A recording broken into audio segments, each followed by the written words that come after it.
Hi friends, guess what? It's Wednesday. You know what that means? It's Ask a Flower Farmer. And as you can see, I am here on the farm. Got a bunch of dried stuff behind me. And so I am ready and waiting to take your questions. And so how does this work? You can, any question related to growing cut flowers, flower farming business, cool flowers, seed starting, and even farm dogs. If you would like for me to try to answer your question, post it in the little bubble with the question mark down at the bottom of your screen. That way I won't miss your question, right? In all of these names that are coming up. So let's just talk about what's going on here on the farm. So I'm standing in the big workshop, and a big thing happened this week here. So you know that our fulfillment center, which is about 4 miles away from here, which is where all of your orders are fulfilled through, right? That's where everything is. Well, we so quickly outgrew that fulfillment center in the last 2 years that this building that I'm standing in, and I'm going to just pan, and y'all can see, it's a mess. But you can see, and you'll see Suzanne and Bobo. There's Suzanne over there, and there's Bobo having their lunch. So this whole space has been packed full of pallets that we couldn't fit at the fulfillment center. Well, we were able to move them out this week. So we're in here like coming up with all kinds of wonderful ideas for all of our extra space. Our harvest will be easier to bring in. Little steps are actually happening. So that's a really big thing. You know, our new fulfillment center, which is across the street from the old one, is in the process of getting all of its stuff done, you know, electrical and internet and new lights and new carpet and all that kind of stuff in certain areas. So we are super excited about all that. And I don't know if you've joined me on Fridays inside of our live show. This particular Friday, we're talking about high-speed, efficient soil block making using the Swift blockers. So be sure you join me, and if you don't know what I'm talking about or what it is, we have a phone app. You can find it in your phone's app store. Just search Gardener's Workshop. It's free. You can download it. It's such a great experience and has lots of options when you use the actual app. You can view through social media, but you can't like make a favorites list and go back and watch the replays. So highly recommend that you check that out. And I'm really excited to do some Swift blocking on Friday. It is just making soil blockers in a more larger volume at one time. It just really streamlines the whole situation. And I am loving seeing the sunflowers come across. If y'all don't know what the sunflower emoji means when people post that, those are people identifying themselves as our students from any of our online courses, and we totally love that, right? So I see we have some questions down here. Let's see what we got. What are the netting bags that I see IG posts of people putting over their dahlia blooms? Well, I never did that. Those are actually organza bags, and it's an incredibly labor-intensive way to protect your blooms. I can't imagine a production farmer doing that. I think that are probably smaller growers, but they're organza bags, and yeah. So when we don't grow dahlias anymore, and we found other ways to manage pests by what we grew and didn't grow. And my book Vegetables Love Flowers kind of talks about the style of gardening and farming that we do here. And I learned that some of the things that I was growing actually attracted most of those pests to my garden that were really pests of dahlias. And I'm sorry, y'all, my mowing man is here, so that's what you hear in the background. So anyway, but Vegetables Love Flowers kind of talks about that, if that'll help you at all. So we found other ways that was much more efficient, much more cost effective, and just depends on where you are and what you're doing. If you're growing for pleasure, that certainly would be a great option. How do you source organic compost? Sellers around me have compost, but whether it's aged, etc., is always a question mark. So most compost facilities, right? Like our city has makes compost. We're so fortunate to have a city that collects leaves and debris and chops it up, puts it through their $1 million grinding machines, and then cook it. So they have reports. They have to test that stuff from time to time. I don't know what the schedule is, but you can actually get something from them. So if you're talking about buying compost, you can ask, who tests your compost, or who, and that's not really telling you that it's organic. It's just telling you what's in it, perhaps. That would take a little bit of research. I have never requested or required that. We buy our compost from the city. There's a couple of retailers in town that, in fact, also get their compost from the city.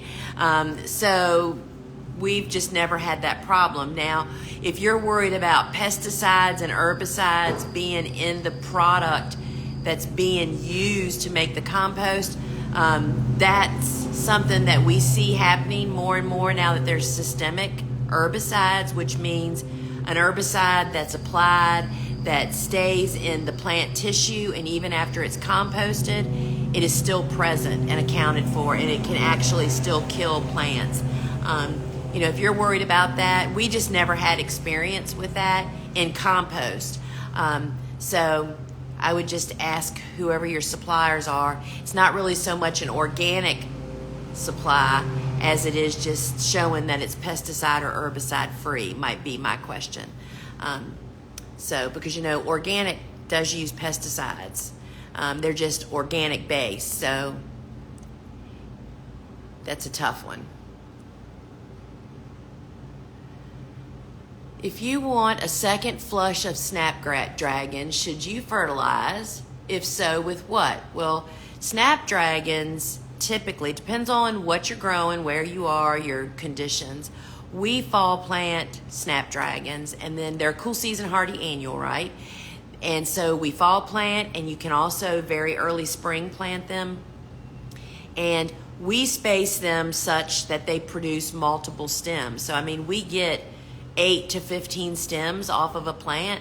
And anytime you're trying to squeeze more out of a plant, regular feeding would be a good idea, right?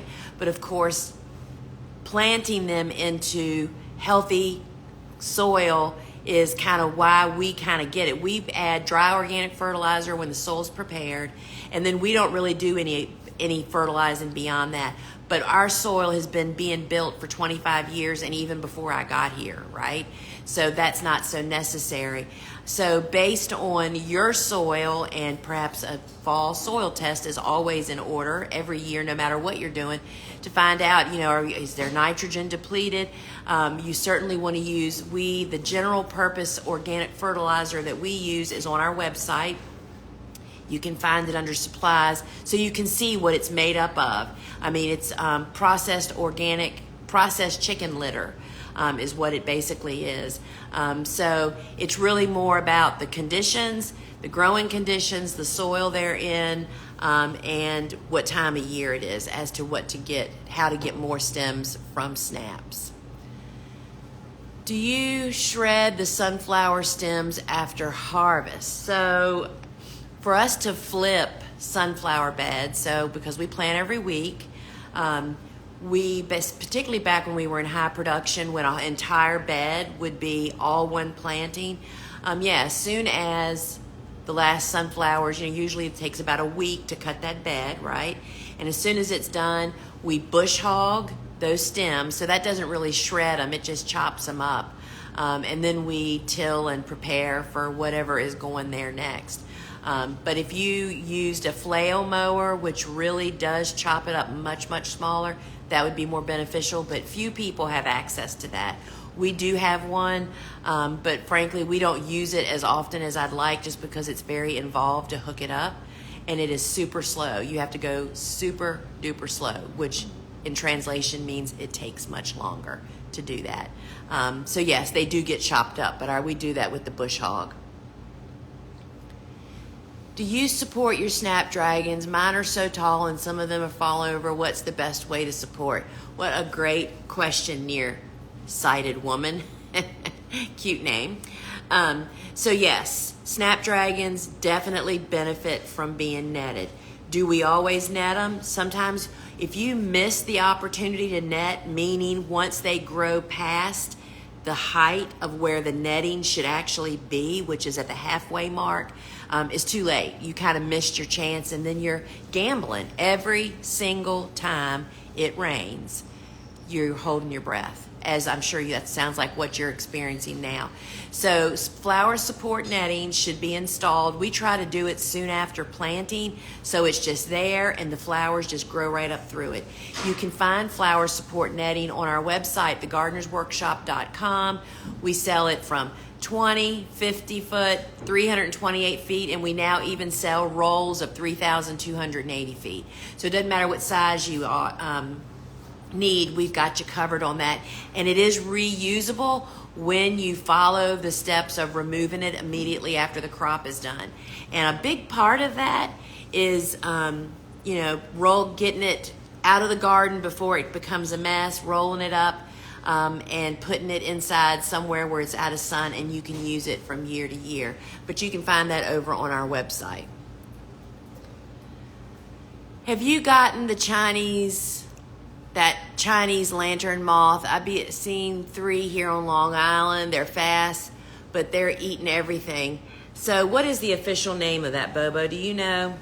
I'm sorry, I have not found one yet. That doesn't mean they're not here. But I'm in Virginia, so if you're in New York, I know it's in the Northeast pretty prevalently. And I don't know what, for us, I've seen pictures of, the best thing to learn is how to identify them as eggs and as young larvae. Because I've seen like how they gather on trees, just a whole bunch of them. That's the stage that I would be doing something about them. Whether you just spray them with a neem oil right there and scrape them into a bag, or I don't know what the proper way is to take care of them at that stage, but that's the best stage to eliminate them. And whether it's soapy water, and then you can just scrape like we do Japanese beetles, right? You scrape, I don't know if they fly at that stage or not. So that's what I would be investigating, how to control them, best controls. All the universities have lots of information on that. So that's what you need to do. You need to search engine, the proper name, which I'm sure you can find that out there too, and then controls, recommended controls. And I think younger is better than older. But fortunately, we have not seen them yet here. Any tips for drying flowers? Do you put them in water for a day before hanging? I spy some hanging in the background. So we dry everything now. Here, I'll change my view and show you the big picture of our dried stuff. See, that's it up there. So I learned from Ellen Frost, who is one of our instructors. Ellen's a designer that only uses local flowers grown within 100 miles of her shop in Baltimore, and she works year-round. If y'all have not checked out Ellen, you've got to follow her. She has a couple of handles here on Instagram, Ellen Frost Flowers, which she's just starting to brand that name, but the name of her business is Local Color Flowers. And so because she's buying all local, right? And she's always trying to reduce as much shrinkage as possible. She does not want to throw away one stem of flowers. So during us doing a course, working with her on a course, she has 2 courses with us. Growing Your Business with Local Flower Sourcing, which I think every flower farmer should take, as well as your customers. It teaches your customers how to embrace, market, find local flower farmers and how to work with them.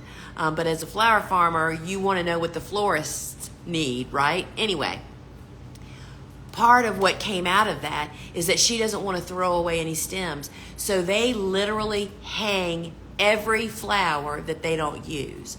So that means on Monday morning when they have leftovers from last week, instead of trashing the flowers, as most florists do, they hang everything in their shop just as I just showed you. So they just strip. The flowers are already stripped, because I tell you what she taught me is, so those flowers she's already paid for. She does not want to spend any more money on those flowers, meaning she doesn't want to pay staff to do anything else. So short of them just rubber banding and hanging, that's the extent of what we do, and that's exactly what we do. So oftentimes if we're not gifting the flowers, because we don't sell flowers anymore, we're an education flower farm now. So if we're not gifting the flowers that week or using them for a project, like this week we're decapitating a lot of flowers to make backgrounds, so we have a use for them. But if we don't have any of those things, they get hung up there. And we literally, after the show on Friday, which is where we show you all the flowers, the team that's here, just as a team, we get them hung in a nanosecond. Somebody gets the ladder. My brother hung the chains up there, and they just hang there. So we don't really take any steps to do anything extra because, again, we just don't want to add any more labor. Abundant Blooms Flower Farm. You're the best, Lisa. Aw, thank you. What's your favorite fall crop to sell besides sunflowers? So first off, I love the one I'm with, so they're all my favorites. But I will tell you that Suzanne and I have been making videos for reels, like some of the reels you've been seeing happen. And so many beautiful flowers. Oh my gosh. Amaranth, but it's pretty buggy. That's one of the ones, if you want to grow dahlias, and you're in the South, you would never grow amaranth because it attracts all the flea beetle, cucumber beetles, all those bugs that are incredibly damaging to dahlias. But anyway, amaranth, which is totally beautiful. All the grasses, limelight, purple majesty, explosion grass is amazing today. Eucalyptus, of course, is a huge crop. Coxcomb, all the plumes. It's all the same stuff. I think that's the best kept secret in my business model, is my flower farm success was built on growing the same old annuals over and over and over, providing good quality, consistent supply, and changing the colors up. We grow a lot of different stuff, but it's like sunflowers. Sunflowers, we want them as early in spring as we can get, and you better believe we want a boatload for fall, right? So we change the colors, and our customers, they never look at us and say, we are so tired of sunflowers. That just doesn't happen. The supermarkets never said, we're so tired of coxcomb. All they ever said was, is that all you have? So coxcomb, plumes, grass. We have a crop of straw flowers coming on. I'm just looking at, we have a dried wall over there also. Marigolds are huge, right? Just looking. So just all of those great summer, yes, you can trick some of the cool season hardy annuals to bloom in late fall, like snaps and sweet William. But frankly, we just are so covered up in all the other stuff that we're growing, we don't really need to grow that. And so we haven't done it. So hopefully that helps. We love having sunflowers, marigolds, and coxcomb in all colors, along with some kind of foliage. And those were our mixed bouquets for supermarkets from like mid-August on. They just last forever and they're beautiful.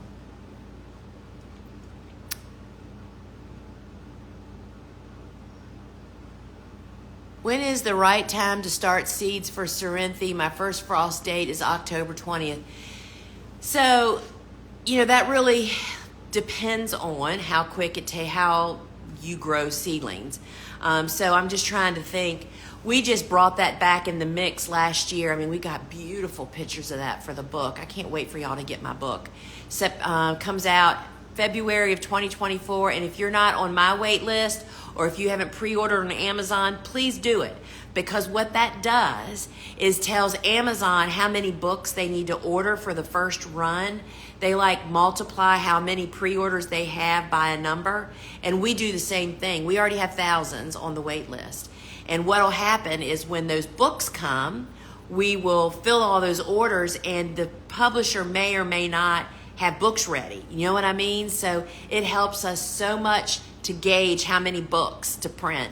And I have to give that number, I think, next month or something to give my firm first order. But back to Cerinthe. So we've got a beautiful, beautiful picture. Suzanne and Bob and I were out in the garden and there was dew on it and the sun was rising. It was really beautiful. Anyway, back to your question. We start Sorrenthe in the Mini 27 Swift Blocker. Excuse me, that's like an 1.5-inch block. And because the seed's a little bit bigger, right? And I would say I probably start at 3 to 4 weeks before it's time to plant it out. It is a real cool lover. And I will say here as a public service announcement, for cool flowers, if you're fall planting transplants, you have much more wiggle room of pushing the envelope on how late you can plant, because you've already started the seed inside and you're planting a transplant which can go into cooler conditions, which you can hoop and cover and kind of cuddle it to get established. You can't do that with direct seeded stuff. Seeds need warmth to sprout, right? Like larkspur and nigella. They really do best planted out in the garden. If you plant them late, there's no heat. There's no more warm days and cool nights, which is what we're shooting for. So Sorrenthe for us is 3 to 4 weeks, but I always err now because our weather is just so mixed up. I always try to plant later than earlier, because what is more detrimental to cool season hardy annual seedlings is heat. They grow too big before they go into winter. I found Sorrenthe to be incredibly winter hardy. Of course, I'm only in 7B8A, and I know that we will get more reports on that. One of the things that's inside Flower Farming School is all my students have access to a special report called the Cool Season Field Growers Report. It's an interactive database where you can go in and look for information, but better than that, you can go in and add your experience so other students can gain wisdom from that. And that's what we're really working on with these new cool flowers that are coming on board, many of which are in my new book, the Cut Flower Handbook. So I say 4 weeks before you're ready to plant them. And that's, October 20th, I'd say, and I would not start more than 4 weeks. And you just don't want them to get too big and get heat stressed. That was probably too much information, y'all. Sorry. Can't wait for the book. Oh, thank you, Betsy. I tell you, I can't wait for the book either, because, when you're in the throes of doing a book, it's just very, you kind of write the book first, which takes a year. Then the photography starts happening. And, oh my gosh, when you're doing it, you're like, oh my gosh, this is not exactly perfectly what I imagined. And all right, that'll do, But then when you see it all come together, it's like, oh my gosh, it's so beautiful. And we are really, really thrilled. And of course, Tucker's in it in a flower crown, which is kind of my it's becoming my kind of trademark for my Goldens. Barry has a flower crown on in Vegetables Love Flowers. We didn't do flower crowns when we had Babs. So anyway, it's going to be really, really, really good. But the thing you can do to help us is to either pre-order it if you're going through Amazon. But I will tell you, if you get on our wait list, when you buy the book from us, we have additional resources that will come with it. The flowers that didn't make the book. Suzanne and I filmed one of them this morning. They didn't make the book because there wasn't room for all the flowers, and some of them didn't bloom in time for us to get imaging. So that'll be a little bonus resource for people that buy their book from us. So there you go. Wild Peony Farm, when you were in full production, why did you only harvest a few days of the week versus every day? Oh boy. So I really have an opinion about this. And everybody has a different opinion, and it really depends on your resources and your staff. We harvested twice a week, Mondays and Thursdays.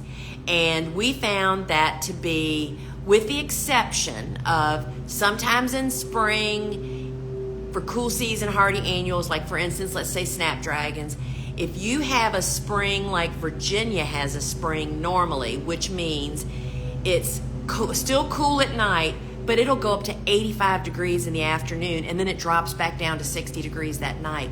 That 85-degree afternoon pushes some of the cool season hardy annuals to open so quick you just can't even believe it. I cut hard that morning when I'm walking the farm that night with the dog, I'm like, oh my gosh, did we totally forget to cut that bed? So there are exceptions to the rule, but not many. We found that yes, there are some flowers to be harvested every day, but not enough to be an efficient, cost-effective, profitable way to do it. We found that harvesting 3 days apart, Mondays and Thursdays, which was really built around when our customers needed flowers, we don't have old flowers. It just was not a problem. And to have staff to do all the other jobs that have to be done, all the seed starting, all the planting, all the maintenance, all the selling, all the delivering, we had to have, Mondays we harvested, Tuesday we sold and delivered, Wednesdays we did farm maintenance. That's when planting and all that kind of stuff went on. Thursday we harvested again. Friday we made bouquets for supermarkets. We had our members only market here on the farm, and we prepared to go to farmers markets on Saturday. So it was just a very efficient system. Some people want to harvest every day, and you have the staff to do that. We had 7 people at the most here on the farm, and we still could not, we just didn't find that it was necessary, I guess. So that's why. The painted petal. Getting ready to prepare my beds for cool flowers. You're an 8B. I am needing to add more organic matter and nutrients to the rows. What materials and methods do you suggest I do to build up the soil but not break the bank? So, first off, my general recommendation is we only add the general purpose dry organic fertilizer that you'll see on our website that'll tell you all about it. We always add that to bed preps because we are demanding so much from our soil, it gets depleted constantly. And because it's organic based fertilizer, it's not really feeding your plants, it's feeding your soil to make your soil better with every application, so your soil is really benefiting. It's so much bigger, right?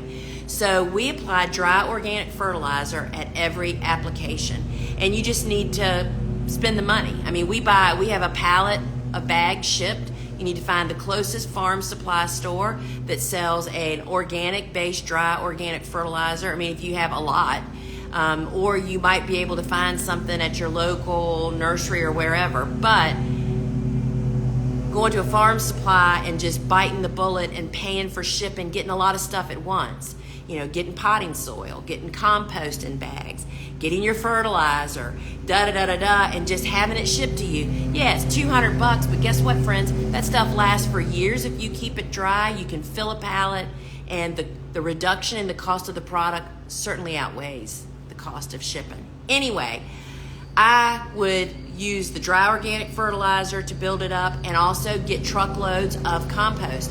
Whether you need to buy that from a local, place that they bring a dump truckload and drop 6 yards on your driveway. I know you can buy tractor trailer loads. So compost and a dry organic fertilizer is definitely the best way to build your soil. As a rule, we added 2 to 4 inches of compost at every flip for years. We don't necessarily do that as much now because I did it for 25 years, and we are reaping the benefits.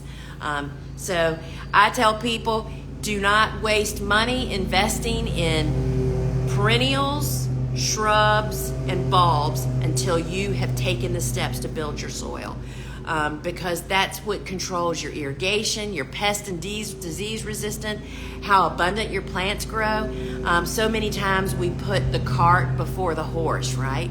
So that's where you need to break the bank and grow annuals and make a lot of big bucks, So anyway, sorry I'm preaching, y'all.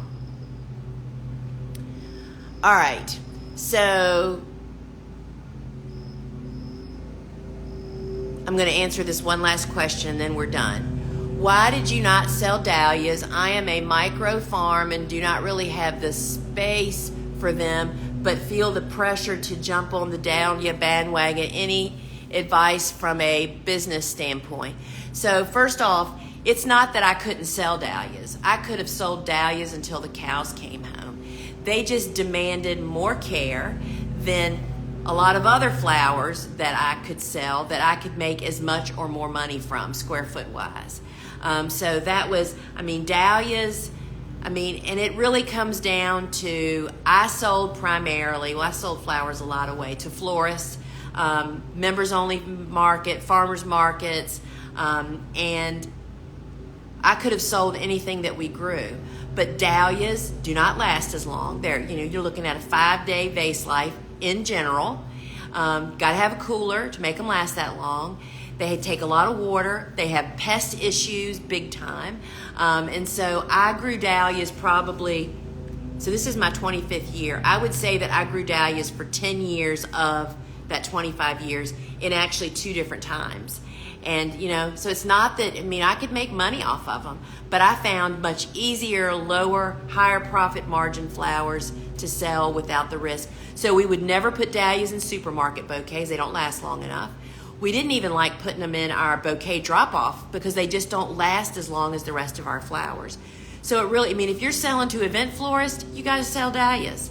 But I didn't sell to event florist. I sold to florists that I wanted to give them flowers that they could use every stinking day of their business life, meaning they used them for funerals, they used them for, I'm sorry bouquets, those day-to-day business that they would buy from me every single week. To buy dahlias from me, which cost more per stem, meant they would probably only buy them for events. And so if they didn't have events, they wouldn't buy them. So that's kind of the analogy. That's really what whole Flower Farming School, the basics, is really all about. It's like, I understand feeling the pressure, but you just have to kick back to the curb. If you want to become a business person and have a successful business, you have to put your blinders on and forget what everybody else is doing and talk to the people and learn from the people that did it and did it profitably and are doing it that kind of fits your model. I am not the person for you if you're selling to events florists and doing weddings. I don't ever want to see a swatch. I don't ever want to hear about colors. That is not my business. I love growing masses of flowers that are gorgeous and last a long time and that I can sell every day of my business life, right? And do it outdoors, no hoop houses, no special treatments, and grow them outside in my urban farm here in the middle of the city. And, make not a lot of money, but create profit and get rewarded for my work, right? And that my course is now on demand, which means you can buy it at any time. We'd love to have you join it. If we're on the same page, I would love to have you join us over there. And we do have a private community that I pop in and out of, and all of my other students, thousands of students that are in and out of the Facebook group that just help and support each other. So would love to have you, Northwind. So friends, it's after 1. I have to get off here. Thanks for joining me. Remember, this Friday inside the app, I am be demonstrating the Swift Blocker, which is the commercial version of soil blocking. I still use a small soil blocking tool, my 3/4 inch, a lot. But the Swift Blocker really brings in the efficiency and allows me to start some things in the 1.5 inch, the Mini 27, that I otherwise would have started in plug trays. And we just love soil blocking, right? It grows a healthy, more robust transplant, and it does it without plastics. So friends, if you don't have our phone app, get it. It's your phone app store. It's free. Search Gardener's Workshop. Totally invite you there because you'll see our harvest. Bobo's already started. We got tons of zinnias here. We'll have eucalyptus this week, a lot of coxcomb, plumes, amaranth, some grasses. We'll have all the stuff that everybody wants to know what to grow for the fall. You'll see it right here, friends. All right, folks, till we meet again. Ciao.